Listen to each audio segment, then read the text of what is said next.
안녕하세요, 윤근입니다. 지난 영등포 비행 1편에 이어 이번에는 도심에서의 롱레인지샷 2편 부산에서의 롱레인지샷을 보여드리도록 하겠습니다.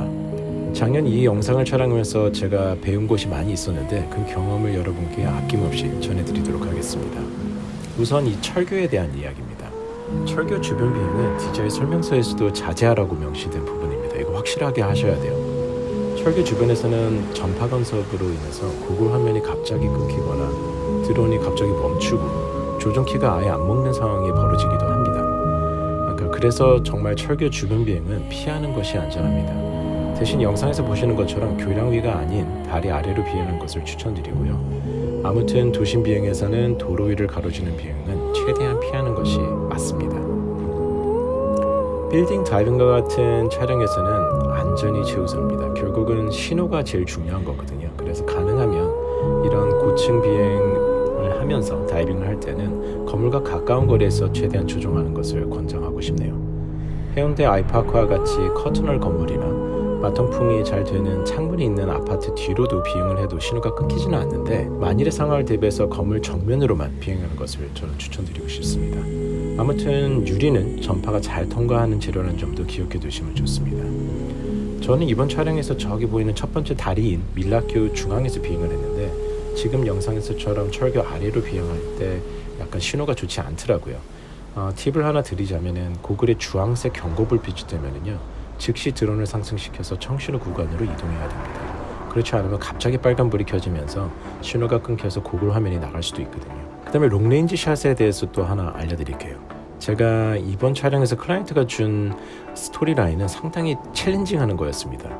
광안대교에서 시작을 해서 부산의 랜드마크인 해운대 아이파크를 찍고 수영강을 따라 쭉 비행하면서 들어오면서 재개발 예정 부지인 좌수용교까지 이어지는 원테이크 샷을 찍어달라라는 것이었습니다. 엄청 챌린징하지 않아요? 내가 이런 비행을 할 수 있을까? 진짜 이 롱레인지가 가능할까?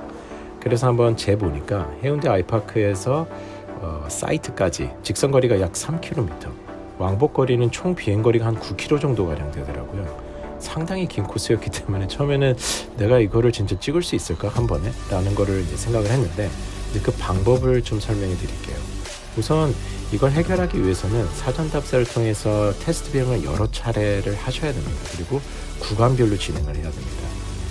그러니까 방법이 뭐냐면 이 총 비행 루트를 한 4가지 구간 A, B, C, D로 나누고 각 구간별로 신호 상태, 장애물, 주변 환경을 꼼꼼히 파악하고 천천히 테스트 비행을 진행을 한 다음에 그 다음에 A에서 D까지 원테이크 샷을 한 번에 촬영하면 되는 겁니다. 지금 그리고 또 이렇게 멀리 날아가면요 신호가 약해지는데 오히려 이럴 때는 드론을 높게 띄워서 신호를 안정적으로 유지하는 것이 중요합니다. 이렇게 업앤다운이 있으면 어쨌든 보기에도 더 재미가 있고 다이나믹하면서 신호까지 잘 잡히니까 일석이조가 되는 거죠. 그래서 이런 것들도 계속 생각하시면서 하는 겁니다. 신호가 좀 안 좋아지네? 그럼 이럴 때는 좀 올라가야지 이런 생각도 한번 해보게 되는 거죠. 그 다음에 드론 감독으로서 클라이언트가 정해준 스토리라인 외에 내가 날리면서도 괜찮다고 생각하는 부분들을 추가적으로 이제 찍어주는 거죠. 그래서 저는 이렇게 추가적인 스토리라인을 제안을 했었습니다. 수영강, 수변공원 그리고 이런 영화의 전당까지 이어지는 장면을 통해서 내가 여기서 살게 되면 내가 이렇게 누릴 수 있는 어떤 풍경, 내가 누릴 수 있는 것들이라는 거를 이 드론 영상의 메시지를 담아내는 거죠. 이렇게 아마 촬영된 영상을 조합해 보고를 하면은 분명히 더 긍정적인 홍보 효과를 낼 수 있지 않을까라는 생각을 해보면서 이렇게 제안했던 겁니다. 그리고 날릴 때 어쨌든 이렇게 최대한 사람이 없는 나무 위로 그다음에 물 위로 나는 거를 권장을 해드립니다. 어쨌든 언젠가 추락을 했을 때 최대한 안전을 생각하는 거죠. 그리고 날리면서도 실시간으로 아래에 뭐가 있는지를 계속 보면서 비행이 만약에 추락을 하더라도 트래젝토리라고 하죠. 계속 실시간을 보면서 저는 날리고 있거든요.